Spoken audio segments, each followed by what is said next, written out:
Hello and welcome to And Did Those Feet, the only football history podcast on the radio, on the internet, which is open to privatisation. And I'm joined as ever by Carl. Hello, Carl. Hi, Peter. Carl, we're talking about Tommy Lawton, who I think we're right too, is the best English centre forward between 1938 and 1948, to pick a couple of dates at random. His career Yeah, sliced right down the middle by the Second World War. We got really as far as the sort of the end of the Second World War. Just remind us of who he was and what he achieved. yeah. So he started off as a very young player at Burnley, got in the side at a very young age in the second division. Everton came in with a big transfer fee, record for a teenager. So off Lawton went to Everton, one of the giants of English football, definitely. Um, Seen probably as the long-term replacement for their legend Dixie Dean, but he actually established himself really quickly. And in the last two seasons before the war, his two se- his two seasons at Everton, he was the league's top scorer both seasons. First time round, first season, his goals helped Everton to stay in the league, in the first division. And in the second season, he won the league with them. He established himself in the England team when he was only 19. So that was a state of play when war broke out, which, like you say, disrupted his career massively. Although, of course, football did still happen in a different way during the war years. And Lawton played over 20 games for England and any number of matches for different clubs. People guested a lot, played for the army and things like that. And in the England internationals, the wartime internationals, he scored about a goal a game. And he continued that rate once the war ended and he was still playing for England. So like you say, he was England's centre forward as the war broke out, and he was still was in a very strong England side when the war ended. However, at a club level, it wasn't very long after the war that he left Everton and he went down south to play for Chelsea. And I suppose this day and age, somebody moving from Everton to Chelsea would be, well, that's a move up. I'm not sure it was for Tommy Lawton. No, I think probably not. I mean, because Chelsea actually finished 15th at the end of that season. And he carried a hell of a lot of the weight of that team because, for example, I was looking at the figures. I think we mentioned some of this last time. He gets 20. I've got 26 goals in 34 games. That's the league and he's league games alone, and he's got a rate there of 0.76. He's third in the first division Yeah. so 0.76. That's the goals to games ratio, obviously, is what I'm looking at there. He's a I bit think that was a lower. record. I think that was at the time a season record for Chelsea. Oh, it might well have been, yeah. I mean, Yeah, I think it was. there are a couple who've got a goal a game in that season, but I don't know how many games they played. But look, what it tells us is that he was a really prolific goal scorer before the war, and he was a really prolific goal scorer during the war. And the first season back with Chelsea, when he scores, I got it written down here: 38% of their league goals is Mm, 38% to Lawton.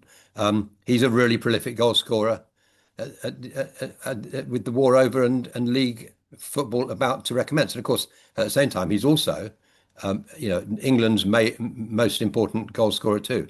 And so you can see why Everton were a bit fed up with losing him, especially given that he'd really sort of achieved, I suppose, folk hero status on Merseyside by the fact that it was his goals that basically won the league, and also that they had this problem coming up, which is how on the earth are we going to replace Dixie Dean? And they found a solution. And it's not often that yes. people find solutions to those sorts of problems. I mean, look at Mm. Tottenham with Harry Kane, and I think it's that's a sort of equivalent type of player. So, but we talked a little bit as well about why he left Everton and why he went to Chelsea. And there are conflicting views about this, or conflicting accounts. One account is that his wife needed the move for her health, but then there are other accounts which suggest that this was to do with marital difficulties.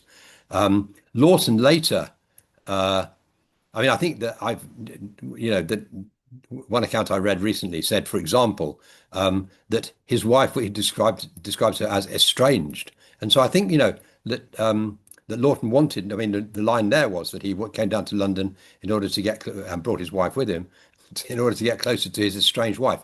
But later, Lawton says, that he'd done better to have stayed at Everton and transferred Mm. his wife. So I don't know if that's I don't know if you're allowed to say things like that, but that's what he said. So, but I think, I mean, it wasn't, she actually, it was also a prolific person in her own right with four different marriages and four divorces, or perhaps five marriages and four divorces. Mm. So I think that when we look at why did Lawton make the decisions he made, and I think I said to you, right, some time ago that Lawton's an extraordinary player in the sense that he is quite clearly a brilliant footballer, but he mismanages his career. And I think Yes. part of the explanation for that may well be his attempt to maintain his marriage, and perhaps that anyway. Never mind. We are now at Chelsea, and as we said, then at the end of the season, remind us there's a tour and it doesn't happen or something. Yes. Was it a tour to, was it to Sweden? Yeah, And Lawton basically said he wasn't going.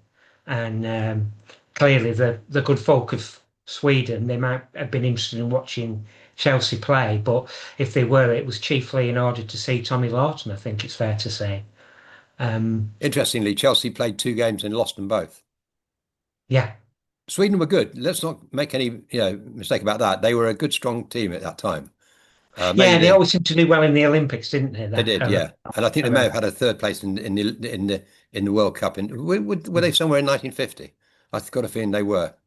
Yeah, you know what? I can't remember where they were in the 50 World Cup, but they were a proper footballing nation around that time. They were. They were very into amateurism. Anyway, this is all by the way. Yeah. So anyway, the upshot of it all is that Lawton is going to look for a new employer, and there's no shortage of offers.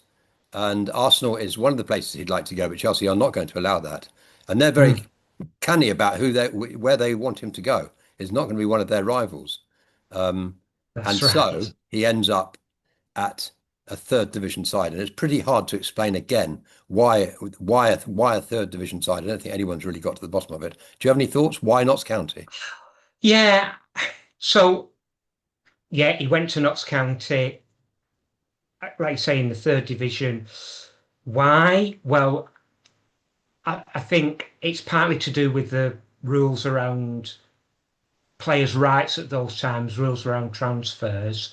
So partly it would have been, I think, as you were just saying, Peter, because Chelsea would much prefer to sell him to a team outside the top flight, but also because of the maximum wage. It's not as if the bigger clubs could outbid a third division club. Notts County could afford to pay Lawton the maximum wage. So he was getting the same salary as he would have done if he'd gone to Arsenal or if he'd gone back to Everton, whatever. Oh, more. Uh, They offered him quite a package, I think. yeah, and then the other thing, which I think again says something about the way football worked in those days, there's a suggestion of them giving him a job after his playing career. Yeah, So if he went to Notts County, yeah. he wouldn't just be getting his wage as a Notts County player, but also they'd set him up for life post football, which ended up not working out. But he perhaps wasn't to know that when he made the move. I've heard the story that the offer is that there'll be that he'll get the maximum wage from the club. There'll be some work for him at the time, so contemporary work. I don't know exactly what, and also a pension for his wife and child in Mm, days to come. So that was all on the face of it very tempting. And so he chooses Notts County. I told you my theory that when Lawton first breaks into English football at Everton, he's tutored and mentored by Dixie Dean, who is mm, the great centre forward before Lawton. And I don't know how much he wanted to sort of imitate Dean and how much he wanted to emulate him, but he ends up, Dixie Dean ends up, I mean, Dixie Dean has to be transferred from Everton because he's not going to get his place back. Lawton's taken his place Mm. at the age of 19. Dixie Dean goes to, which club does Dixie Dean go to? Did Dean go to Notts County? He did and played. That was where he went from Yeah. Everton and played very few. Played 10 games and scored 7 goals, something like that. Mm. I just wonder, to what extent was Lawton simply he just fancied emulating? Maybe Dixie Dean said to him, "It's a great little club. Yeah. I was treated with fantastic hospitality." Maybe Lawton felt bruised. Maybe he wanted, somewhere where he knew he would be, the main man, and that's Mm. clearly what he was at Notts County. Because Very as much soon so. as he arrived there, then, well, of course, if you're a third division side and you suddenly got the England centre forward playing for you, people are going to turn out to watch. Average crowd at Notts County, 10,000. Suddenly they're taking gates of 40,000. And Yeah. I mean, it's just massive. And the money is pouring in. It's going to be a very important factor later in Lawton's career. The money's pouring in. It's a total success. Uh, and actually, funnily enough, the one place where it's not a complete success is actually on the pitch. It does take them a couple of years to get promoted. You think with the England centre forward in their ranks? I mean, if you put Harry Kane in Mansfield, I think they'd probably get promoted. You know, Yeah. and Yeah. Lawton, I think we are comparing apples with apples here. So, Yeah. um, so it's a very so it does take some time, and Lawton changes a lot in these years. I don't know if Yeah. The impression I get is he started to drop deeper, didn't he, he and did. become more of a creative player, Mm, which perhaps indicates just what a talent he was. I think reading about Lawton ahead of our chats, uh, that was the thing that surprised me. I think in my mind, I'd got Lawton down as the archetypal big number nine. I yeah, mean, the deluxe version of it, obviously, yeah, the you because know he can do it all. the best version of it, Mm, powerful, great shot, especially good in the air. mm, But I didn't necessarily think of him as being the most subtle of footballers, somebody to be picking out a pass. mm, But more for me, I think he absolutely was. He was the whole package, and he did become a more creative player. And in that regard, I mean, when we talk about the comparisons with other players yeah, um, in modern football, I think it makes him sound all the more like Harry Kane. yeah. He's more Kane than Shearer. Let's put it like that. Shearer Yeah. leads the line. But Mm, Kane plays through zone 14, as I call it, which is where the D is, that area. mm.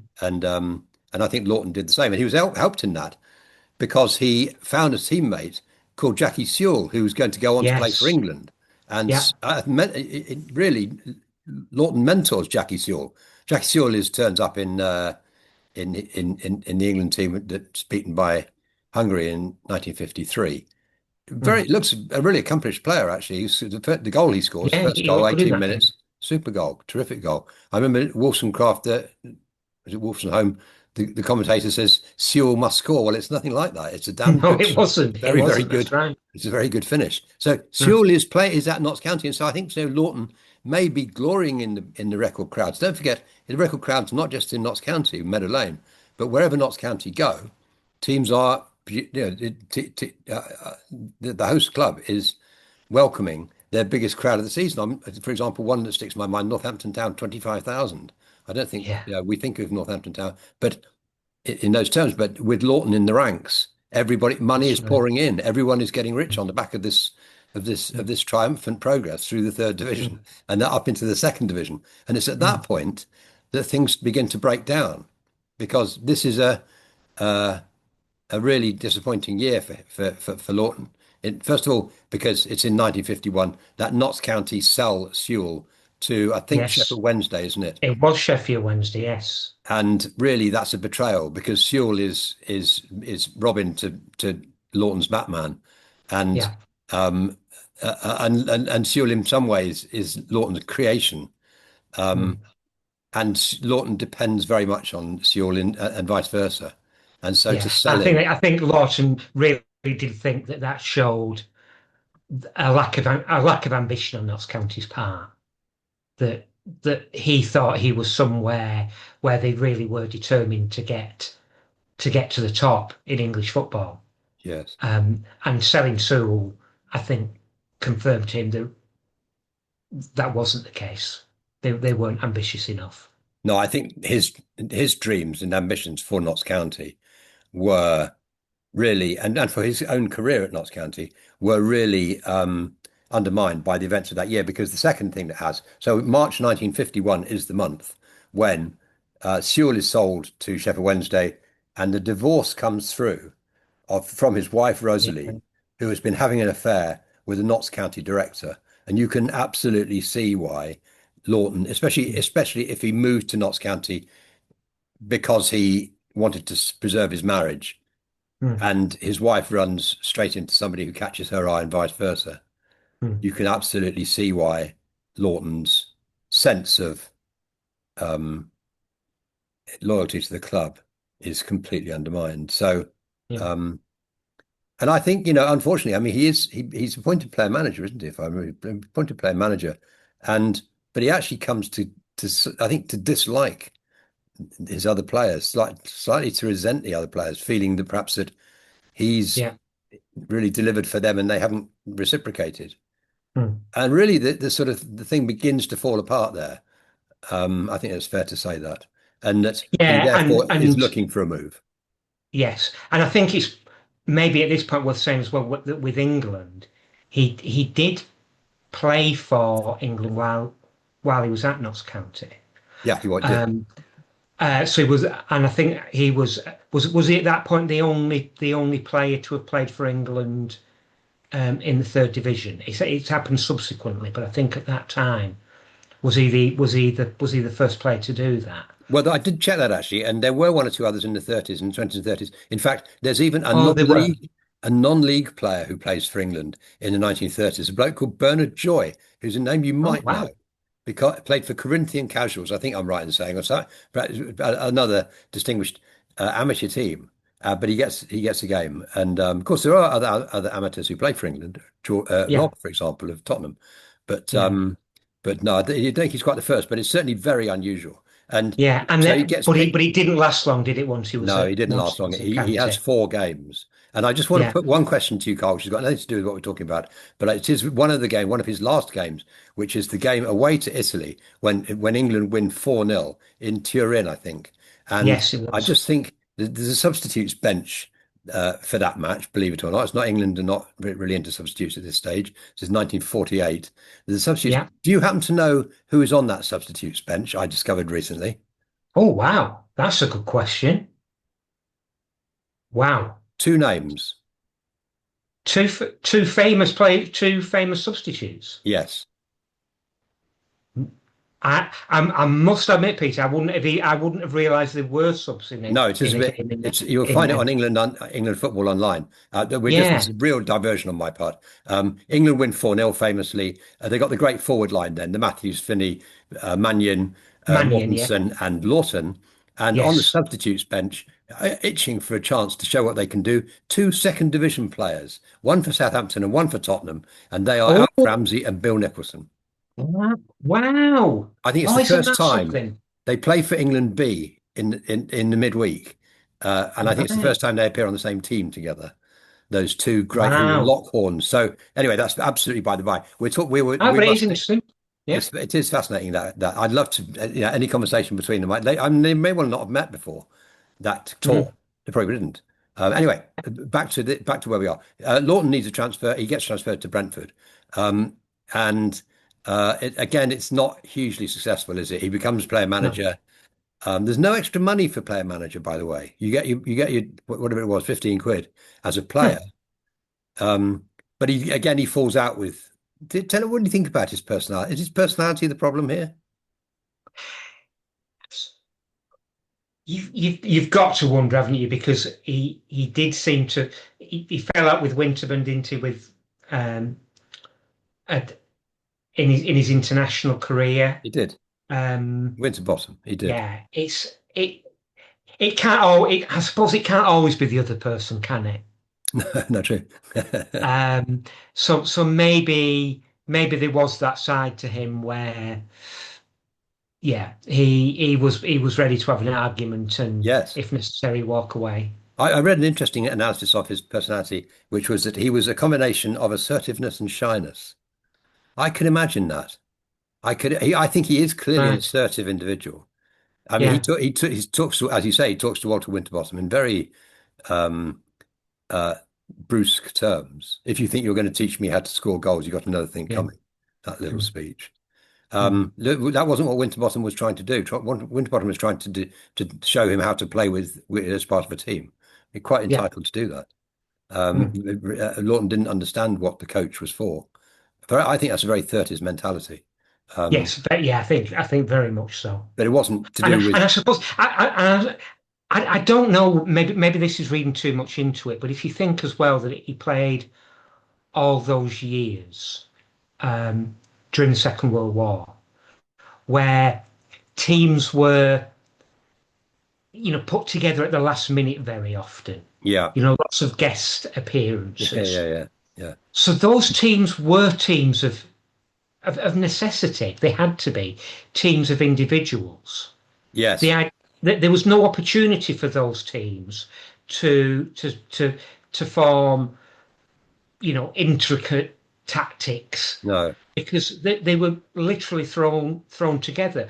Sometimes it would be we've got 12, you've got 10, so you have one of our that's right. players. Yeah, yeah. Literally like that. I don't know. Maybe I'm reading too much into it, but all that might have contributed to his idea that a good football team is 11 good players. I think that as well, the WM formation really outlines what you've got to do in many ways. If you're a winger, you don't need to argue about or discuss what you've got to do. You've got to get the Yes, ball, get down the wing, get to the byline, cross it, and your centre forward's going to head it in, and that's how it works.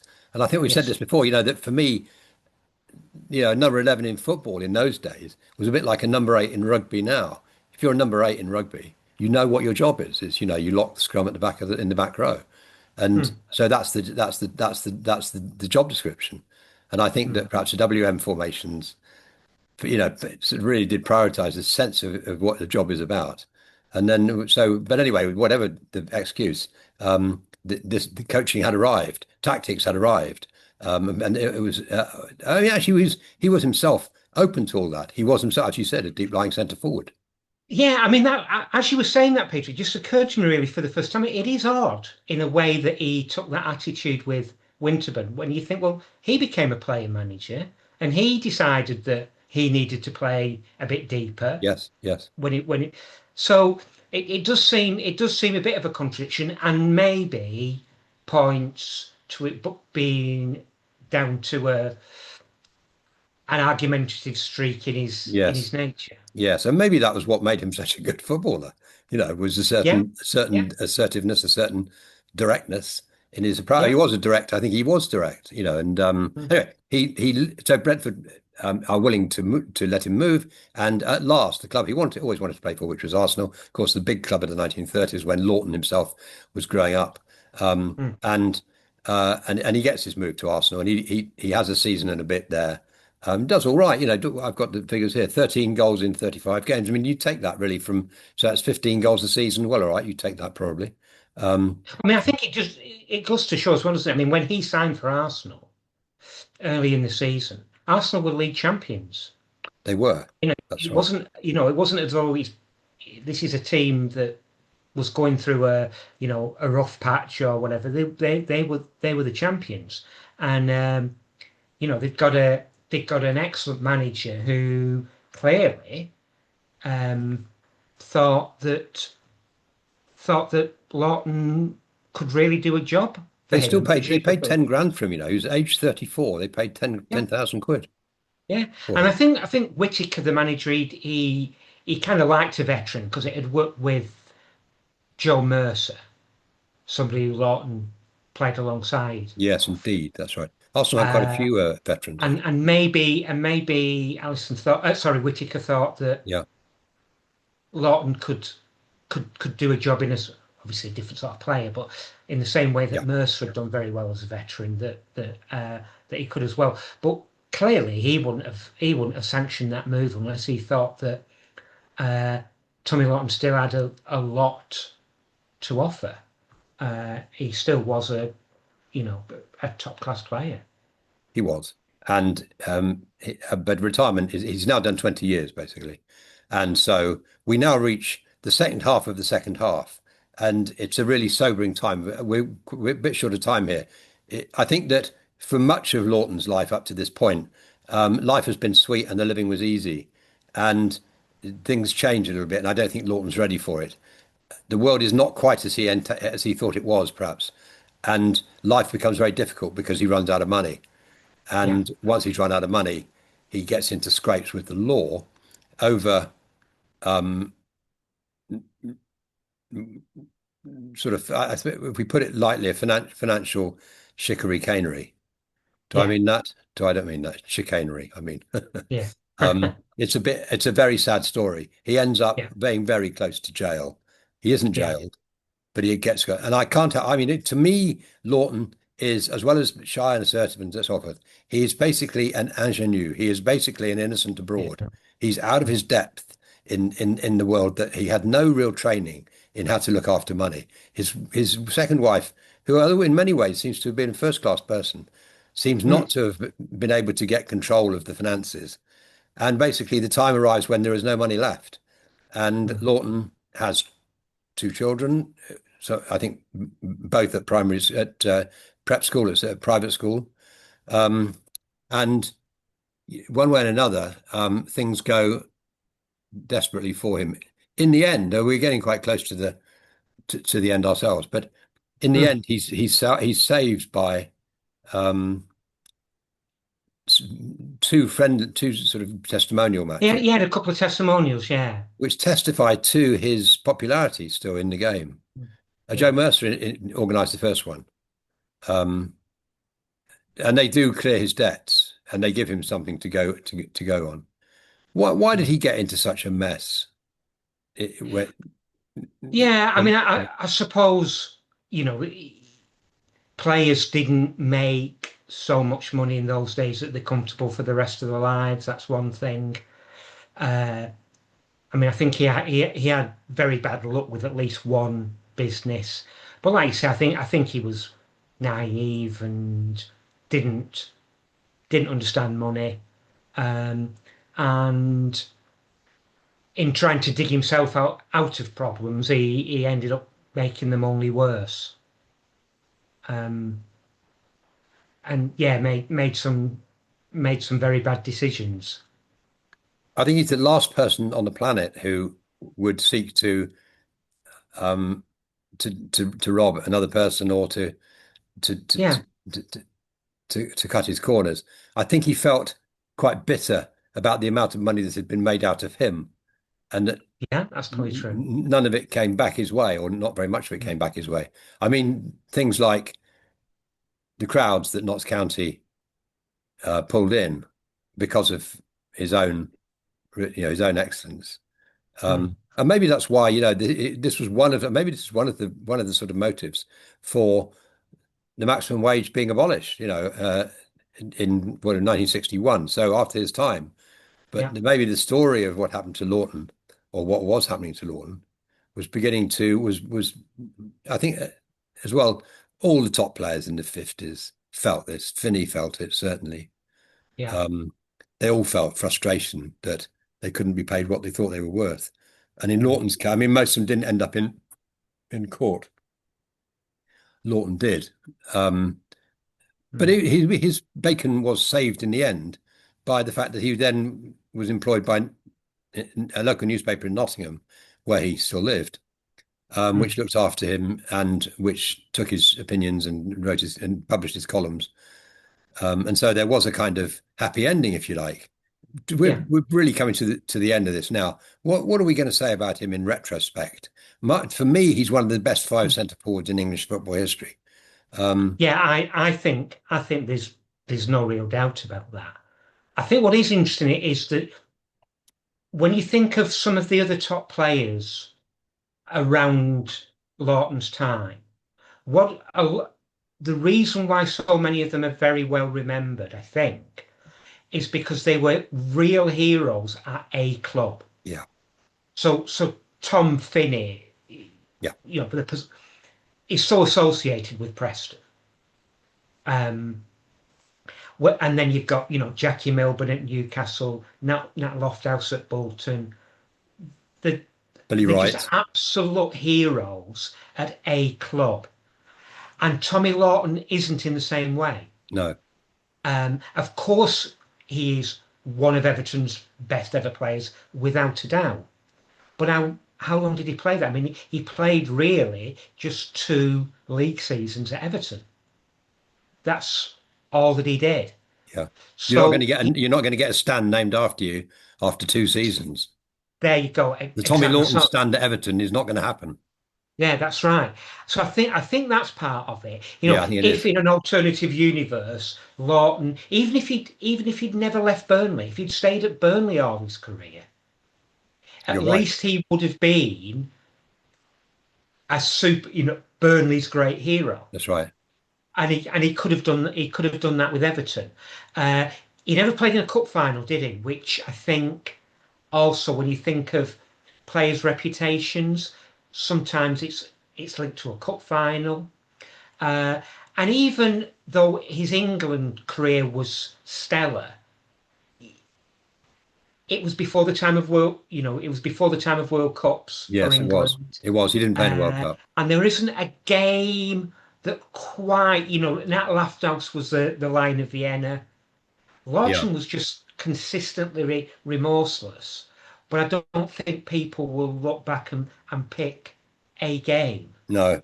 Um, and that's players who were very, very good indeed, Yeah. but I think not as good as Lawton Mm. have probably been better remembered, but I think that's why. Mm. No, it's very interesting, Carl. I think that's probably right. He's a really special player. And for somebody who has the middle seven years taken out of it, 7 seasons they miss out Yeah. on, taken out of his career. I mean, for him to still be as prominent or eminent as he is today testifies to his greatness. And it's a shame perhaps he's not better remembered still, but nevertheless we are. Now, this is a very exciting occasion, Carl, because we now have an email address to which people Oh can wow. write if they would like to. So an email address, I'd like to have got it on the screen, but I didn't succeed in doing that. But the email address is, and did those feet 4570. So 4570, and did those feet 4570 at btopenworld.com. So if anybody's got anything they'd like to say about Tommy Lawton or any other people we've talked about, events we've talked about, then be my guest and write in, and did those feet 4570 at btopenworld.com. And that's all from me. So goodbye from me and from Carl, Bye everybody. Bye and Peter. see you next time. Bye bye.